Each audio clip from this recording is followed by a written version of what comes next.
Nadreen, जब खैबर पख्तूनख्वा में सैलाब आया था तो जो पंजाब की हुकूमत है या उनके हरकारे हैं, उन्होंने बहुत मजाक उड़ाया था और उन्होंने कहा जी कि ये गलत कर रहे हैं, इनसे कोई काम नहीं हो रहा, ये संभाल नहीं पाएंगे।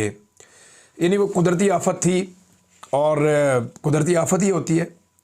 हमने खैबर पख्तूनख्वा की जहाँ कमियाँ और कोताहियाँ थीं उनकी निशानदेही की, लेकिन जो पंजाब की हुकूमत है या उनके जो हरकारे हैं उन्होंने बाकायदा मजाक उड़ाया।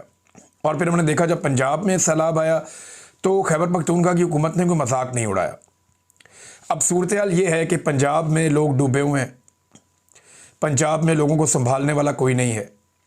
सिर्फ टिकटॉक्स बनाई जाती हैं, जाते हैं, चक्कर लगाते हैं, पिकनिक करते हैं, टिकटॉक बनाते हैं, खाना शाना खाते हैं, वापस आ जाते हैं। बल्कि इन्होंने इसको एक अपॉर्चुनिटी के तौर पे लिया कि ऐसी तस्वीरें और वीडियोस बन जाएं जो मुस्तकबिल की सियासत के काम आए। गरीब का बच्चा उठा लिया गोद में, उसके मुंह में पानी की बोतल डाल दी। गरीब का बच्चा उठा लिया, किसी को सेब पकड़ा दिया, किसी को केला पकड़ा दिया, किसी को लॉलीपॉप दे दिया। वैसे तो कौम को इन्होंने लॉलीपॉप ही दिया इतने लंबे अरसे से, हमेशा से इन ख़ानदानों ने, तो दोबारा लॉलीपॉप ही दे रहे हैं कौम को, कौम के बच्चों को भी। तो इन्हें तो इसमें भी अपॉर्चुनिटी नज़र आती है कि ऐसी वीडियोस, तस्वीर, स्लोमोस बन जाएंगे जिन्हें इस्तेमाल किया जाएगा। मैंने आपको पहले ही बता दिया है कि प्रोडक्शन पे काम हो रहा है, बाकायदा गाना लॉन्च किया जाएगा और नवाज शरीफ साहब को भी मैदान में उतारने की रिपोर्टें आ रही हैं कि शायद उन्हें भी आने वाले दिनों में इजाज़त मिलने के बाद, क्योंकि उन्हें इजाज़त लेनी पड़ती है अपने हर काम के लिए, तो अगर इजाज़त मिली तो नवाज शरीफ साहब को भी मैदान में उतारा जाएगा। अब हुआ यह है कि खैबर पख्तूनख्वा की हुकूमत जिसका मजाक उड़ाया गया, उन्होंने अब तक जो पैसा दे दिया है अवाम को, यानी उन्होंने सारा पैसा अवाम को दे दिया बकौल हुकूमत के। आज़ाद ज़राए से मैं एक आधे दिन में चेक कर लूँगा। खैबर पख्तूनख्वा में मेरे बेशुमार दोस्त हैं, जहाँ पे ये फ्लड्स आया वहाँ पे भी मेरे दोस्त रहते हैं। मैं पता कर लूँगा फ़ोन करके कि क्या हुकूमत ये सच कह रही है या सिर्फ एक उन्होंने आदादो शुमार जारी किया। लेकिन वो ये कहते हैं कि हमने जो लोग जाँ बहक हुए उन सबको हमने पैसे दे दिए 20-20 लाख फ़ीकस, जो ज़ख्मी हुए उन सबको हमने दे दिए 5-5 लाख फ़ीकस, जो घर तबाह हुए उन्हें 4 लाख से 10 लाख रुपए तक दिए, जो जुज़वी तौर पे घर तबाह हुए उन्हें 1 लाख से 3 लाख रुपए तक दे दिया, और खुराक की मद में हर घर को 15,000 रुपया दे दिया। ये अब उनका कहना है। खैबर पख्तूनख्वा की हुकूमत का उनका ये दावा सामने आया और वो कह रही है जी हमने डिजिटल अदायगी की है, इसकी शफाफियत है, आप इसे चेक कर सकते हैं। लेकिन पंजाब हुकूमत ने अब तक क्या किया, किसी एक फ़र्द को भी ऐसी मदद नहीं पहुँची। अभी तो किसानों का जो है वो आबियाना माफ़ होना चाहिए, ज़रूरी टैक्स माफ़ होना चाहिए, उनके तमाम बोर दोबारा करने चाहिए। जो जानवर बहुत बड़ी तादाद में लापता हो गए, मर गए, वो उन्हें वापस करने चाहिए, उन्हें लेकर देने चाहिए।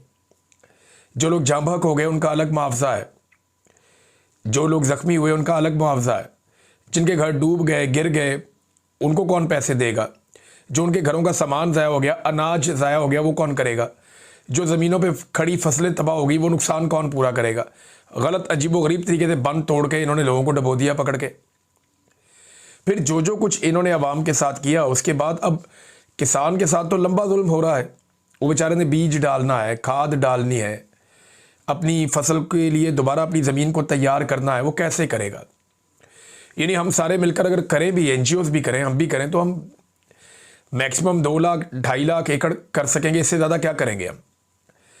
लेकिन जो तबाही हुई है ज़मीनों की, वो तो कोई 21 लाख एकड़ का रकबा है जो पानी में चला गया, और उसमें जो खेत और बागात हैं वो एक बड़ा हिस्सा है। तो ये तो हुकूमत को करना पड़ेगा, क्योंकि सारा पैसा हम तो हुकूमत को देते हैं टैक्सों में, हुकूमत को ये करना पड़ेगा। अभी तक खाना से इतना ये फराम नहीं कर पा रहे। बहरहाल बाकी जो तफसीलात आएंगी वो हम आपके साथ शेयर कर देंगे, लेकिन ये जो चीज़ें अभी तक मुझे पता चली, नंबर 1 ये है कि मरीम नवाज़ को उनसे भी बड़ा एक नौसरबाज टक्कर गया। वो एक वीडियो आपने देखी थी जहाँ पे टिकटॉक बन रही थी, एक टिकटॉक वीडियो है जिसमें एक बंदा सर नीचे करके जी अम्मी जी कर रहा है। वो अब जो टिकटॉकर नौसरबाज हैं उनसे भी बड़ा नौसरबाज निकल आया। वो कुछ सहाफ़ियों ने तहकीकात की हैं, अहमद बड़ा हिस्सा बता रहे हैं कि ये बंदा जो है ये है ही नहीं कहीं, ये कहीं नहीं मिल रहा, किसी सैलाबी कैंप में नहीं है और ना ही ये सैलाब से मुतासरा है। ये बस अम्मी जी कह के वहाँ पे अपनी गुड्डी चढ़ा के और टिकटॉक बनवा के निकल गया। अब पता नहीं इसे पकड़ लिया है, गायब कर दिया है, कहीं चला गया है, कुछ समझ नहीं आ रही इस बंदे की, बंदा गया किधर।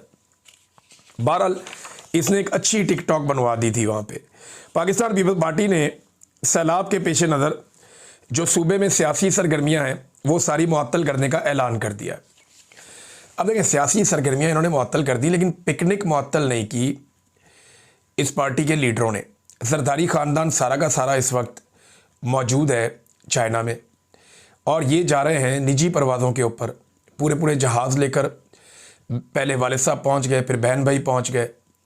तो इन्होंने तो कौम के माल को अपना ज़ाती माल समझा हुआ है, और चाइना के अंदर फुल प्रोटोकॉल में ये फिर रहे हैं। चाइनीज़ इनको फ़िलहाल अभी तक तो मुंह नहीं लगा रहे। अब 10 दिन एक मुल्क का सदर वहाँ पे रहेगा तो शायद दबाव पड़े और उस मुल्क का सदर मिलने के भी आ जाओ, मिल लो मुझे। लेकिन हालात बड़े पतले हैं। ये यहाँ सिंध के अंदर सैलाब आ रहा है और जरदारी का पूरा ख़ानदान जो है वो चीन के दौरे पर निजी परवाज़ों से पहुँच गया है। तो ये इनकी इस वक्त दिलचस्पी है, और ये दिलचस्पी के इनके उमूर है। जाली हुकूमत मिले तो ऐसा ही होता है। अच्छा, बड़ी खबर एक और है नाज़रीन, वो तो बहुत बड़ी खबर है। कॉमनवेल्थ के बारे में मैंने आपको पिछले वीलॉग में बताया था, रोला बहुत पड़ा हुआ है पाकिस्तान में कि कॉमनवेल्थ के जो ऑब्ज़र्वर्स थे, जो उनके ऑब्ज़र्वर्स आए थे इलेक्शन को देखने के लिए, उन्होंने एक रिपोर्ट बनाई थी। वो रिपोर्ट जो है वो छापी नहीं गई, उसको छुपा दिया गया, और ये रिपोर्ट किया गया एक अमेरिकन पेपर में, और उसमें दावा ये किया गया कि इस रिपोर्ट को रुकवाने में मिलिट्री एस्टेब्लिशमेंट का फ़ायदा था पाकिस्तान की, और मिलिट्री एस्टेब्लिशमेंट ने धांधली की, और उसके बाद ये रिपोर्ट थी, इस रिपोर्ट को रुकवा दिया गया, ये नहीं छपी। अब ये रिपोर्ट नहीं छपी तो इसका फ़ायदा पाकिस्तान में जाली रजीम को हुआ है। उन्होंने वो सारी तफसीलात बताई, मैंने आपको पिछले वीलॉग में बता दी हैं। अब वो कंफर्म कर रहे हैं कॉमनवेल्थ।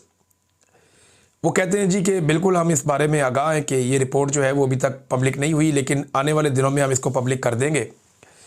और वो कह रहे हैं इस रिपोर्ट के बारे में हमने पाकिस्तान की हुकूमत को और पाकिस्तान के इलेक्शन कमीशन को ये रिपोर्ट हमने पहले ही भिजवा दी थी, मुकम्मल रिपोर्ट, और ये अभी पाइपलाइन के अंदर है, तो जल्दी पब्लिक हो जाएगी।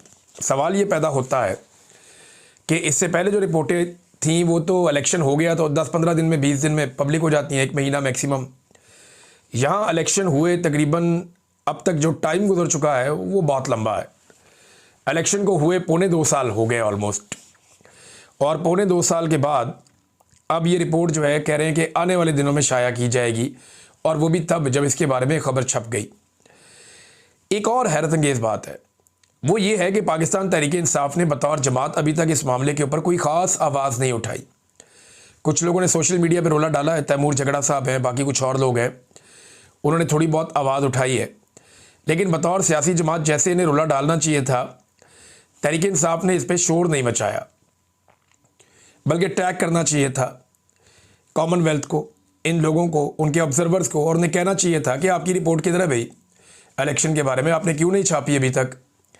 लेकिन ये शहबाज गिल साहब और शहजाद अकबर साहब, ये दोनों पाकिस्तान से बाहर मौजूद हैं, और पीटीआई के वो लोग जो एस्टेब्लिशमेंट के टट्टू बनते हैं बाज़ औक़ात, वो शहबाज गिल पे और ये जो बाहर बैठे हुए लोग हैं जिनमें शहजाद अकबर हैं, इन दोनों को यूट्यूबर कह के चढ़ाते भी हैं, और इन दोनों पे तनकीद भी करते हैं कि जनाब ये बात नहीं बनने देते, ये हमारी डील नहीं होने देते। तो उनको इस बात का तकलीफ़ है। तो अब देखें, इन दो लोगों ने ये मामला उठाया ज़्यादा।